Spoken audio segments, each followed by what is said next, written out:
नमस्कार दोस्तों, अमित रेलवे में आपका बहुत बहुत स्वागत है। हम लोग इस वीडियो में कवर करेंगे एसएससी सीजीएल 2022 के एग्जाम में पूछे गए जीके जीएस करंट अफेयर्स के प्रश्नों को। पिछले वीडियो में हमने 50 नंबर प्रश्न तक कवर किए थे। आज से हम लोग इस वीडियो में 51 नंबर प्रश्न से स्टार्ट करेंगे। तो अगर मेरे आप चैनल पर नए हैं तो चैनल को जरूर सब्सक्राइब करेंगे। तो चलते हैं, स्टार्ट करते हैं। 51 नंबर प्रश्न है, भारत के किस राज्य में पर्यटन को बढ़ावा देने के लिए रण उत्सव का आयोजन किया जाता है? तो रण उत्सव का आयोजन गुजरात में किया जाता है। और किसको बढ़ावा देने के लिए? तो भारत के पर्यटन को बढ़ावा देने के लिए, याद रखिएगा। अगला प्रश्न है, शीतकालीन युवा ओलंपिक खेल 2024 का आयोजन कहाँ होगा? तो इसका आंसर हो जाएगा गंगवान में। अगला प्रश्न है, भारत में पहले संपूर्ण जनगणना किस वर्ष हुई? सबसे पहले संपूर्ण जनगणना किस वर्ष हुई? 1881 ईस्वी में भारत में सबसे पहले संपूर्ण जनगणना हुई। नेक्स्ट है 54 नंबर प्रश्न, विद्युत संशोधन विधेयक द्वारा 2022 को 8 अगस्त 2022 को लोकसभा में पेश किया गया था। यह विधेयक डैश में स्थापित विद्युत अधिनियम में संशोधन करता है, जिसका सही हो जाएगा 2003 में। अगला प्रश्न है, करंट अफेयर्स का सवाल है 55, सितंबर 2022 के पहले सप्ताह में पायलट आधार पर फैमिली डॉक्टर कार्यक्रम, ध्यान रखिएगा, फैमिली डॉक्टर कार्यक्रम शुरू किया गया था। यह कार्यक्रम किस राज्य सरकार के द्वारा शुरू किया गया था? तो यह कार्यक्रम आपको आंध्र प्रदेश सरकार के द्वारा शुरू किया गया, इसको याद रखिएगा। अगला प्रश्न है, लोक नृत्य तरंग मेल, ध्यान रखिएगा, लोक नृत्य तरंग मेल किस राज्य से संबंधित है? तो इसका सही हो जाएगा गोवा। गोवा का लोक नृत्य है तरंग मेल। अगला प्रश्न है, AIBA मुक्केबाजी जूनियर लड़कों और लड़कियों के प्रतियोगिता में मुकाबले में प्रत्येक राउंड कितने मिनट का होना चाहिए? तो 2 मिनट का होना चाहिए। अगला प्रश्न है, 10 अप्रैल 2022 तक प्राप्त जानकारी के अनुसार छत्तीसगढ़ के मुख्यमंत्री के रूप में कौन कार्यरत हैं? तो भूपेश बघेल अभी छत्तीसगढ़ के वर्तमान मुख्यमंत्री है।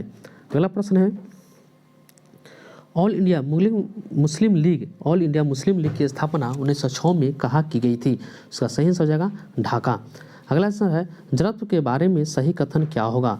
तो जड़त्व के बारे में इसका सही कथन होगा, द्रव्यमान जितना अधिक होगा जड़त्व उतना ही अधिक होगा। अगला प्रश्न है, डैश पिंड की गति समान रूप से त्वरित गति का एक उदाहरण है? तो मुक्त रूप से गिरने वाली वस्तु, ध्यान रखें, मुक्त रूप से गिरने वाली जो वस्तु है वह त्वरित गति का एक उदाहरण है। नेक्स्ट है, 1857 में जब ब्रिटिश शासन के खिलाफ बड़े पैमाने पर विद्रोह हुआ तब मुगल सम्राट कौन था? जिसका सही हो जाएगा बहादुर शाह जफर। अगला प्रश्न है, गायिका सुजाता और अनंतु को तमिलनाडु सरकार द्वारा किस वर्ष के लिए कलेमामणि पुरस्कार से सम्मानित किया? तो किस वर्ष के लिए? 2021 के लिए। अगला प्रश्न है, मार्च 2022 में भारतीय प्रतिभूति और विनिमय बोर्ड के अगले अध्यक्ष के रूप में किसे नामित किया गया है? तो माधवीपुरी बुच। ये करंट अफेयर्स का इंपॉर्टेंट सवाल है। अगला प्रश्न है 65 नंबर, पृथ्वी पर पाए जाने वाले जल का कितने प्रतिशत महासागरों में पाया जाता है? बहुत इंपॉर्टेंट प्रश्न है। तो 97.2% जो है पृथ्वी पर जितने जल पाया जाता है उसमें 97.2% जल महासागरों में पाए जाते हैं। अगला प्रश्न है 66 नंबर, रिवॉल्यूशनरी सोशलिस्ट पार्टी की स्थापना किस वर्ष में हुई थी? तो 1940 ईस्वी में रिवॉल्यूशनरी सोशलिस्ट पार्टी की स्थापना हुई थी। अगला प्रश्न है 67 नंबर प्रश्न, नई दिल्ली में अंतर्राष्ट्रीय मध्यस्थता केंद्र संशोधन विधेयक 2022 द्वारा डैश को लोकसभा में पेश किया गया था? तो 5 अगस्त 2022 को। ये करंट अफेयर्स का प्रश्न है। अगला है 2001-11 के बीच जनसंख्या की दशकीय वृद्धि कितनी है? बहुत इंपॉर्टेंट प्रश्न है। तो 17.70% 2001 से 11 के बीच में जनसंख्या की दशकीय वृद्धि दर है। अगला प्रश्न है 69 नंबर, केंद्र ने आपराधिक प्रक्रिया पहचान विधेयक 2022 नामक एक नया विधेयक पेश किया। यह विधेयक डैश में स्थापित बंदी सिनानक अधिनियम को नष्ट करेगा। जिसका सही आंसर हो जाएगा 1920। अगला है, किस जंतु के पाचन तंत्र में एकल द्वार होता है जो मुख और गुदा दोनों रूप में कार्य करता है? इसका सही आंसर होगा प्लेटी हेलमिंथेज। अगला प्रश्न है,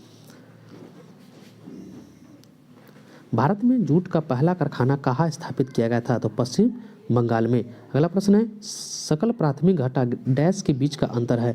तो सकल राजकोषीय घाटा में से शुद्ध ब्याज दाताओं को अगर हम घटा देते हैं तो सकल प्राथमिक घाटा मिलता है। अगला प्रश्न है हिंदू कैलेंडर के अनुसार भारत में रक्षाबंधन कब मनाया जाता है? तो पूर्णिमा सावन महीना में, सावन महीना के पूर्णिमा के दिन। अगला प्रश्न है 74 नंबर प्रश्न, मंगू भाई छगन भाई पटेल को जुलाई 2021 में किस राज्य के राज्यपाल के रूप में नियुक्त किया गया था? तो इसका सही आंसर हो जाएगा मध्य प्रदेश। अगला प्रश्न है 2019 में संगीत नाटक अकादमी फेलो को कितना नगद पुरस्कार दिया गया? तो इसका सही आंसर होगा 3 लाख। अगला प्रश्न है कौन सा तत्व तांबे से अधिक क्रियाशील है? तो इसका सही आंसर होगा जिंक। अगला है भारत के संविधान में किस अनुच्छेद के तहत जीवन और स्वतंत्रता की सुरक्षा शामिल है? तो अनुच्छेद 21। बहुत इंपॉर्टेंट ये प्रश्न है। अगला प्रश्न है 78 नंबर, किस स्थान को 2022 के एशियाई खेलों की मेजबानी कर चुना गया था? तो हांगजो चीन। नेक्स्ट है परमहंसली मंडल की स्थापना 1840 ईस्वी में डैश में जाति उन्मूलन के लिए काम करने के लिए की गई थी? तो वो मुंबई में। परमहंस मंडली इसकी स्थापना कहाँ हुई थी? मुंबई में हुई थी। और कब हुआ था? तो 1840 ईस्वी में हुआ था। किस लिए हुआ था? तो जाति उन्मूलन के लिए। अगला प्रश्न है किस राज्य में कुटुंब श्री लागू किया गया था जो एक महिला उन्मुख समुदाय आधारित गरीबों उन्मूलन कार्यक्रम था? इसका सही आंसर हो जाएगा केरल। इसका सही आंसर हो जाएगा केरल। अगला प्रश्न है 2200 और 1900 वर्ष पूर्व के बीच भारत के निम्नलिखित में कौन सा शहर एक पतन था जहां दूर दूर के देशों से जहाज द्वारा सामान उतारा जाता था? तो इसका सही हो जाएगा अरिका मेडू। नेक्स्ट है निम्नलिखित में कौन सी नृत्य शैली अरुणाचल प्रदेश राज्य से संबंधित है?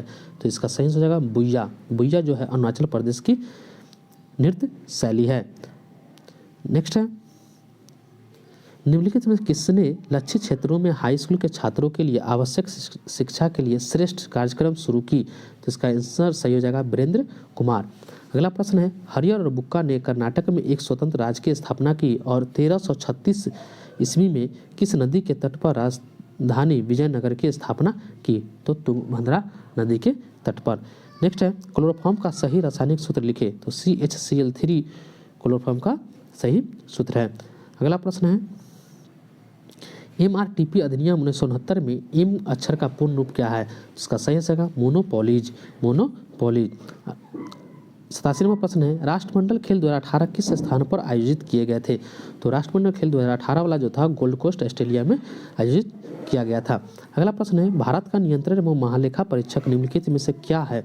तो भारत का नियंत्रण एवं महालेखा परीक्षक एक सदस्यीय निकाय है। एक सदस्यीय निकाय है। अगला प्रश्न है पृथ्वी के महाद्वीपीय ध्रुव प्रपट्टी की औसत मोटाई कितनी है? तो कितना है 30 किलोमीटर। नेक्स्ट है झारखंड में सरहुल पर्व किस ऋतु में मनाया जाता है? तो सरहुल पर्व बसंत ऋतु में मनाया जाता है।